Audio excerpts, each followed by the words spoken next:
que se trata esta mañana es de enseñarte a ti la importancia de cómo pudo haberse perdido el arca, en qué momento se nos perdió y cómo podemos nosotros recuperarla. Aquí dice que hubo una familia que le prestó atención al arca, y cuando la trajo, lo más importante es que dice que Dios empezó a bendecir a Obededom y a toda su familia. Y quiero hacer la pregunta: ¿cuántos de ustedes quieren que Dios bendiga a sus familias? Levanten la mano. Todos, ¿verdad? Pero sin el arca es imposible, hermano. Si no tienes el arca, si no te vuelves un hombre, una mujer de Dios que busque el arca de la presencia del Señor, es imposible. Mira, puedes tener la casa más linda, el carro más lujoso, puedes tener los hijos mejor estudiados, pero si no tienes el arca, no tienes nada. Entonces tú dices: pastor, ¿qué debo hacer? Entonces, pues traer el arca, descubrir qué fue lo que hizo que perdieras el arca y traerla nuevamente a tu casa. El arca, dije, representa la presencia de Dios en el hogar. Dile a tu esposa, si está ahí, a tu esposo, dile: tenemos que traer el arca a nuestro hogar, a nuestra casa. No podemos perderla, hermano. Este no es un tiempo para perder el arca. Y ahora dice que pasaron 3 meses. Imagínate 3 meses en esa casa. Y quería resaltar esto: el arca en casa. El arca había estado en el templo, era el lugar natural para estar el arca, pero ahora reposaba en una casa, y por primera vez en esa casa Dios bendijo ese hogar por tener el arca. Y eso es para nosotros, es una fuente de bendición, porque representa que si tú metes a Dios en el hogar, si tú metes a Dios en tus decisiones, en tus hijos, si hay oración, si hay un ambiente de Dios en tu casa y no dejas ir el arca, hermano, Dios te va a bendecir. ¿Cuántos dicen amén? ¿Cuántos quieren que Dios los bendiga? Metan el arca en su casa. Amén. Y cuando estamos hablando de cazadores del arca perdida, estamos hablando de que a veces se pierde el arca. Y antes de Obededón, Saúl olvidó durante mucho tiempo el arca. Y a veces pasa así: nosotros perdemos el arca y no nos damos cuenta, porque estamos tan llenos de cosas en nuestras casas, en nuestros hogares, con tantos estrés, la vida, la guerra, lo que se está viendo, que la vida se llena de muchas cosas, hermanos. Y la pregunta esta mañana, antes de que empecemos a desarrollar los puntos, es: ¿por qué has perdido el arca en tu casa? ¿O estás perdiendo el arca en tu casa? Algunos la han perdido, otros la están perdiendo, pero hoy queremos decirte que es bueno poder recuperarla. Amén. ¿Cuántos quieren recuperar el arca en su casa, la vida con Dios? Y para empezar tenemos que detectar a nuestros enemigos. ¿Por qué? Porque cuando se pierde el arca hay muchos enemigos que vienen y quitan el arca. En el tiempo de Israel, los filisteos se robaron el arca. Y recuerdan ustedes toda esa etapa, que fue una etapa donde se fue la gloria. Cuando quitaban el arca era como quitarle la gloria a la nación de Israel. Y cuando el arca sale de la presencia de nuestro hogar, de nuestras casas, de nuestra familia, de nuestro matrimonio, pues empiezan a suceder cosas donde el enemigo empieza a orar. Y la primera cosa es que tenemos que detectar destruidores y asoladores. Busca en tu Biblia Isaías capítulo 49 versículo 17. Y cuando hablamos de detectar, significa que tú tienes que tener discernimiento en tu casa. Generalmente una grieta no se da cuenta nadie de que está afectando un muro hasta que el muro se cae. Y así es en las cosas de la familia. Tenemos que tener un discernimiento espiritual. A veces nos falla, hermanos, a veces estamos ocupados, a veces hay cosas en nuestra casa y en nuestra cabeza que no nos dejan tener ese discernimiento, pero tenemos que orar y tener discernimiento en nuestro hogar, sobre la vida de nuestro esposo, sobre la vida de nuestra esposa, sobre la vida de nuestros hijos. Y la primera cosa que dice Isaías es: tus edificadores, ¿qué? Vendrán a prisa, pero tus destruidores y tus asoladores saldrán de ti. Entonces el deseo de Dios siempre es que la casa de los hijos de Él sea edificada. Una persona que tiene edificadores que vienen a prisa significa que van a hacer cosas que van a levantar tu hogar. Pero también hay cosas que son destruidoras y asoladoras. ¿Qué significa destruir o asolar? Significa algo que destruye, que acaba. Y hay cosas que se han acabado en los hogares. Se ha acabado la comunicación, a veces se ha acabado la sinceridad, se ha acabado el deseo de orar, de buscar a Dios en pareja o como familia. Se ha perdido el deseo a veces de congregarse. Se acaba el deseo de diezmar, de honrar a Dios con lo que Dios nos bendice. Y como dice en Deuteronomio, disfrutamos todo lo que Dios nos da, pero no honramos a Dios con lo que Él nos da. Y nos quedamos con la bendición, pero dejamos de un lado el ¿qué? el que nos bendice. Y siempre yo les he enseñado y quiero recordarles esto: tanto la abundancia como la escasez prueban tu corazón. Y nunca olvides eso, porque la saciedad nos lleva a olvidarnos de Dios y la carencia nos lleva a renegar contra Dios. Pero hay cosas que son asoladores también en nuestra vida, y son personas tóxicas que tú das la entrada en tu casa. Puede ser un amigo, una prima, el fulanito, alguien que empieza a entrar a tu casa y a traer cosas que no son de Dios. Entonces tienes que mirar eso, hábitos en tu casa que son dañinos, hábitos de hablarse áspero, hábitos de hablarse, ofenderse, nunca pedirse perdón, el hábito del látigo de la indiferencia: no hablo, rompo comunicación, muerto de la ira tiro todo y salgo y dejo todo. O por el contrario, me deprimo y llevo a la otra persona a entrar en un estado igual que el mío. La vida de mis hijos, a pelear padre con los hijos de tú a tú, a empujarse, a tener golpes en la casa, o malas palabras el esposo con la esposa. Todas estas cosas son los que destruyen. Esta semana escuché un testimonio de una persona y me dio un poco de tristeza. No es de la iglesia, pero estaban hablándola en una charla que yo estuve, y decía como una persona dijo: pues yo con mi pareja peleo todos los días, no es lo normal. Y a mí me dio tristeza, porque yo dije: para muchas parejas lo normal, y para sus hijos cuando ellos se casan, lo normal va a ser que la familia pelea todo el tiempo. Pero no es así, hermanos, no es normal que uno pelee todo el tiempo. Dios nos ha llamado a paz, y tienes que detectar cuáles son los destruidores y los asoladores en tu hogar. Los malos hábitos, las palabras, las malas relaciones con los yernos, con los nueros, con las suegras, ¿sí? Todo eso toca trabajarlo. Detecta a los enemigos de la familia. Para poder capturar el arca, yo tengo que saber qué enemigos hay de mi familia. A veces tú dices: no, pero ¿qué más enemigo, pastor, que la mujer o que el marido? Con ese tengo, ¿no? No. Me estoy refiriendo a enemigos, a gente que habla mal del papá o habla mal de la familia. Nunca permitas que alguien hable mal de tu casa. Que el esposo no hable mal de la esposa. La esposa no tiene por qué hablar mal del esposo. La Biblia dice que debemos cubrir las faltas con amor en los demás. Y nosotros no somos perfectos. A veces también tenemos diferencias, pero ¿saben qué tenemos lindo? Que alguno de los dos cede siempre. Uno cede. Cuando en un hogar los dos, ninguno cede en su posición, salen chispas. Y eso produce un incendio. Y entonces tú dices: uy, pero verdad, no, yo por qué voy a ceder, pastor, si yo soy el varón de la casa. Pues muy varoncito y todo, pero necesitas bajarte también de vez en cuando. Cédele la razón a tu esposa, entrégale también la razón, ¿no? Hay cosas en que ella tiene toda la razón, pero por orgullo no me deja. Mi orgullo me impide. Mi orgullo de varón mal enfocado, ¿no? De machismo, más que todo. No, hay que respetarla. Aquí en Ríos no hay meros machos. A ver, ¿cuál es el mero macho acá? Entonces Ninguno. hay que darle lugar a la mujer. ¿Y por qué hacia ella? Porque ella es el vaso, ¿qué dice la Biblia? Más frágil. Esposo, dígale a su esposa: yo te tengo que tratar como a vaso más frágil. ¿Sí? ¿Tú has hecho un trasteo alguna vez? Y te aseguro que tú metes la cristalería fina o el televisor en una caja, y a ti no te gustaría que la gente que está cargando las cajas lo aviente al piso, lance los cristales y por allá escuche todo roto. No, me rompió el cristal. ¿Por qué? Porque tratamos las cosas frágiles con delicadeza, con amabilidad, con ese cariño, con cuidado. A la mujer hay que tratarla así. Entonces, varones, ¿están conmigo aquí en eso? ¿Cómo hay que tratar a la mujer?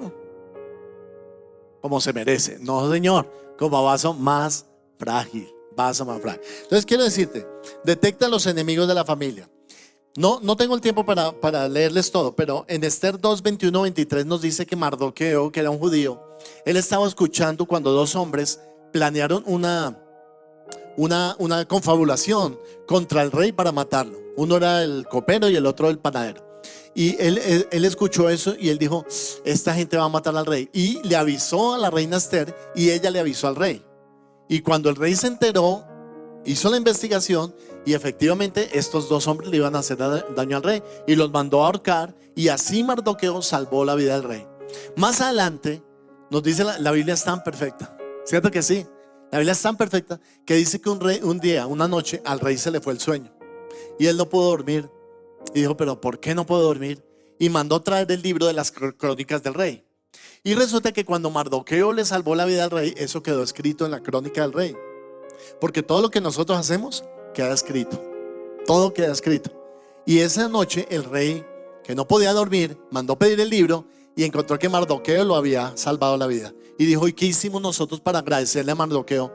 Y le dijeron los consejeros, no se hizo nada, rey. Y él dijo, de ninguna manera, mañana vamos a honrar a Mardoqueo. Y lo puso muy en alto por haber hecho eso. ¿Qué quiero decir con esto? Quiero decir con esto que bendigas a tu casa y a tu familia, que protejas. El rey es la figura de autoridad. ¿Quién es la figura de autoridad en la casa? ¿Quién? Los papás, papá y mamá. ¿Cómo deben tratar los hijos a papá y mamá? ¿Cómo? Con respeto, con cariño, con cuidado, reconociendo su autoridad, honrándolos, ¿cierto que sí? Entonces dice, el hijo honra a su padre. Cuando se pierde la honra en el hogar, el arca se va. ¿Cómo te parece eso? Cuando se tratan mal, cuando se dicen groserías, cuando se habla despectivamente el uno al otro, el arca ¡pin!, se va inmediatamente de la casa. Y tú, ay, pero ¿por qué me va mal? Porque el arca ya no está, papá. Tú tienes que traer el arca tratándose bien unos a otros. Y los hijos respetando y honrando ¿a quién? A sus padres.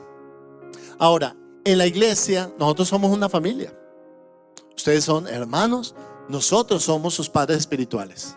Entonces, si alguien habla mal de mi papá y mi mamá, ¿qué yo tengo que hacer? ¿Qué tengo que hacer? ¿Qué estamos leyendo aquí? Defender el nombre de la familia.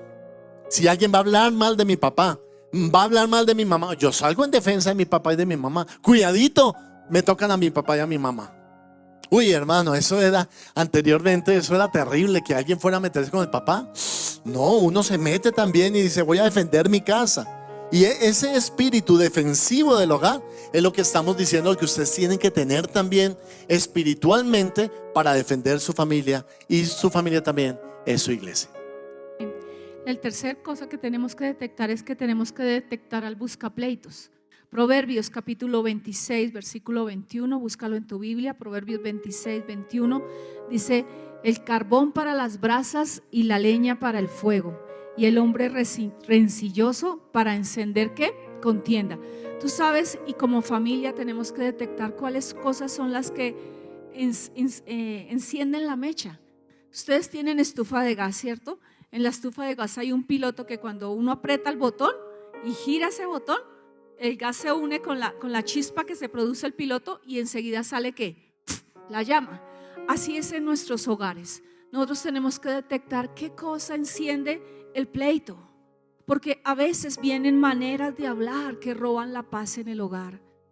¿Cómo puede ser posible que un hombre maldiga a su esposa en la manera de que le dice, tú eres pa, y empieza a decirle cosas horribles? Está destruyendo a la mujer.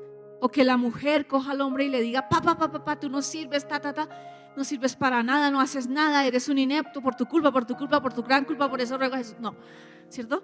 Pero más o menos es así. Y entonces la pobre mujer o el pobre hombre empiezan a sentirse al little, cada vez más disminuidos. Y eso genera incendio en el hogar, eso genera pleito. Y Dios quiere que en el hogar haya paz. Miren, nosotros no sabemos lo importante que son las palabras. Y en verdad nosotros no lo creemos. Por eso somos tan livianos para hablar. Pero miren, la boca de un esposo maldice a su esposa, le genera miseria, le genera enfermedad. Y la boca de una mujer contra su esposo o sus pensamientos igual generan maldición, resentimiento, dolor. Cuida tus palabras en tu hogar, cuida lo que hablas, cuida cómo lo hablas. Uno puede decirle al esposo algo así: Juan, ¿me ayudas por favor a llevar la basura? ¿Cierto? Uno puede decirlo así. O uno puede decirlo así: a ver si me ayuda a llevar la basura y ayuda algo. ¿Qué diferencia? Inútil. Sí, ¿qué diferencia? ¿Qué cosa? Porque a veces pasa así. O a veces tú puedes decir, oye, se afectó tal cosa, la estufa. Y entonces el esposo dice, como yo no la uso. Y la esposa le contesta, pero yo soy la que pago. Claro, como a usted no le cuesta. mal hecho, está echando en cara las cosas. Entonces no solamente es cuidar las palabras, sino cómo lo expresamos. Miren, yo les decía en el primer culto que con la familiaridad se pierde la espiritualidad, el respeto, la lealtad. Y eso sucede en las iglesias también. Por eso a veces tú no valoras a los pastores o a los líderes o a la gente que te cuida. Y en la casa es igual. La mamá se pone, quita y pone. Eso es la obligación. Yo recuerdo hace algún tiempo pasó en la casa algo y nosotros somos familias normales como la suya. Y alguno de mis hijos, no voy a decir cuál, ahí les queda la duda, dijo, porque yo les enseño a mis hijos y yo siempre he tratado de cocinar. Juan Carlos ahora es el que más cocina, yo también en eso soy sincera, pero yo cocino también. Pero un día llegó uno de mis hijos y me dijo, ay, la mamá de fulanito de tal sí cocina y le hace todo. Y yo le dije, pero es que eso es porque ella lo trata como un bebé, pero yo ya tengo 2 hijos adultos y yo no voy a criar a mis hijos para que ellos sigan esperando que yo cocine y que tenga 80 años y hola bebé, ya te cocino. No señor, no es así, porque no es enseñarle responsabilidad al hijo. ¿Cuántos saben que es así? Una mamá no puede estarle limpiando los pañitos al bebé porque es que tienes 40 añitos. No, hermanos, toca reaccionar como Dios quiere con las cosas que el Señor hace.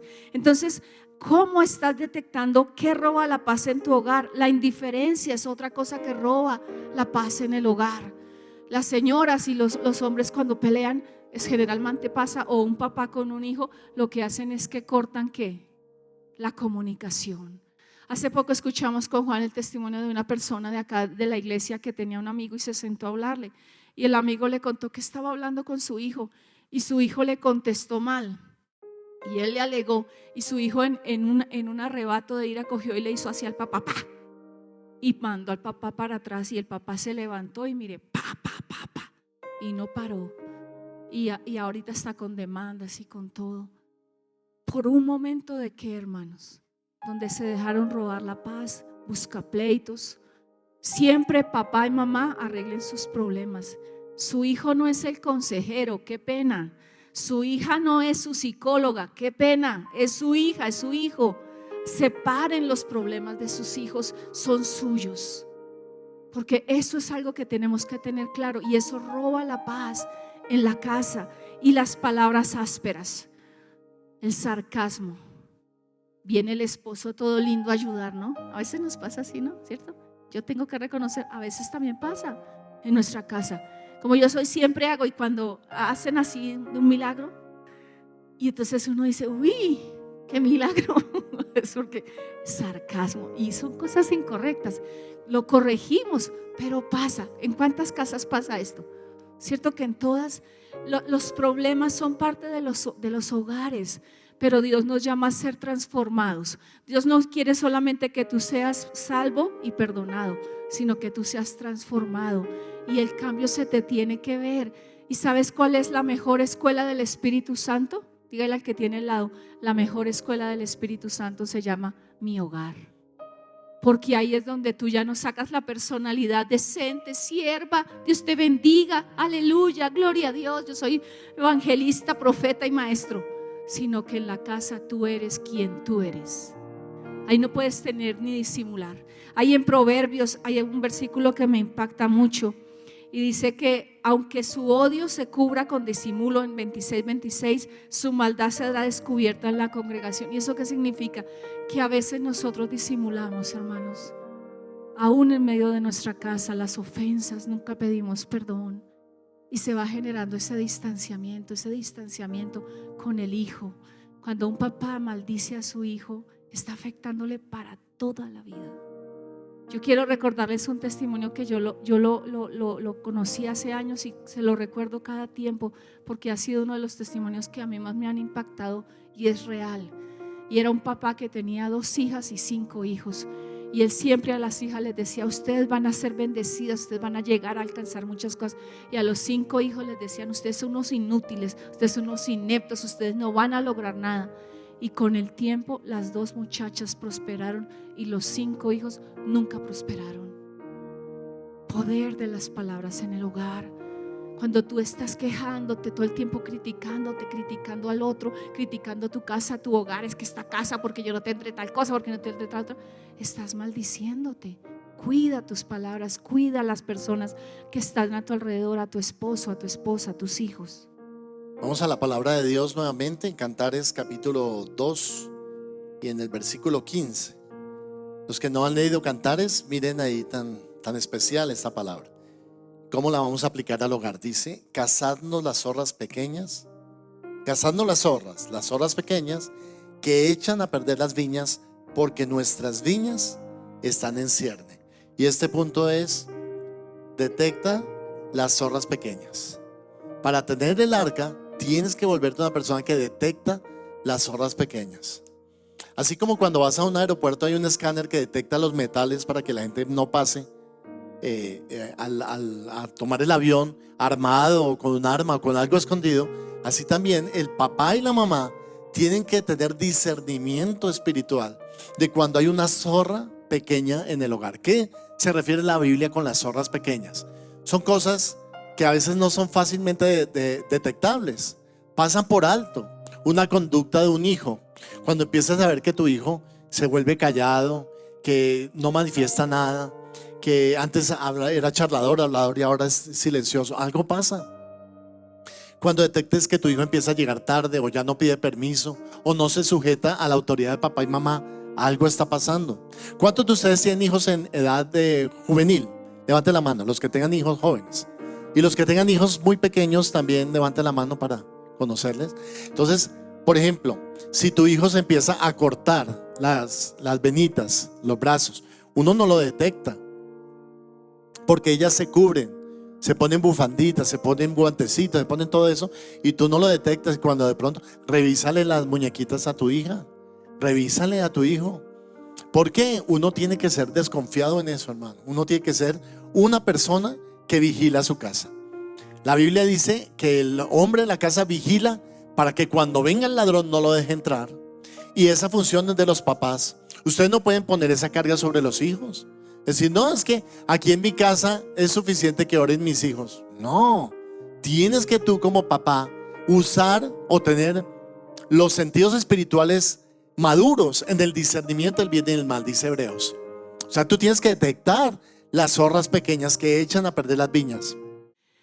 Entonces, si tú permites que tu casa esté un ambiente de cantos de pura sexualidad, o como decíamos, ¿no? Si no me querés, te corto la cara con una cuchilla, estás de afeitar. Unas canciones rancheras, traicionera, mentirosa, y tú escuchas todo el día eso. ¿Cómo vas a estar tú en el ambiente? O si no, a bailar junticos, a dormir junticos, y te gateo. Hermano, mírese al de al lado y dígale: ¿usted cree que la presencia de Dios estaría ahí? ¿De verdad? La palabra dice que debemos cuidar lo que oímos y lo que vemos. Lo que oímos y lo que vemos. Eclesiastés dice: el ojo no se cansa de ver, ni el oído de oír. Cuida lo que tú haces, lo que escuchas en medio de tu casa, porque si tú dejas que a tu casa entre un ambiente que no es de Dios, pues el ambiente va a ser totalmente contrario, hermano. Cuando nosotros damos mal uso a la música, a las redes, a las cosas que Dios nos da, generamos una puerta al enemigo. Y cuando tú generas puertas al enemigo, la bendición en tu hogar es afectada. Y tú dices: ay, pero ¿por qué será que en mi casa no hay bendición? Pues porque has dado entrada al enemigo con todo lo que estamos enseñando. Siguiente punto: detecta la falta de perdón dentro de tu casa. Para tener el arca tienes que detectar dónde hay falta de perdón. La falta de perdón es un veneno que el que no perdona, dice: ay, esta falta de perdón me está haciendo bien. No, es como tomar veneno y esperar que el otro se muera. O sea, la falta de perdón al que te dañas a ti, papá, al que te dañas a ti, mamá. Tú no puedes tener falta de perdón y decir: no, yo estoy bien.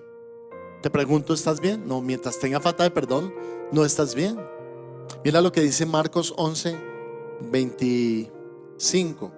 Y cuando estéis orando, perdonad si tenéis algo contra alguno, para que también vuestro Padre, que está en los cielos, os perdone a vosotros vuestras ofensas.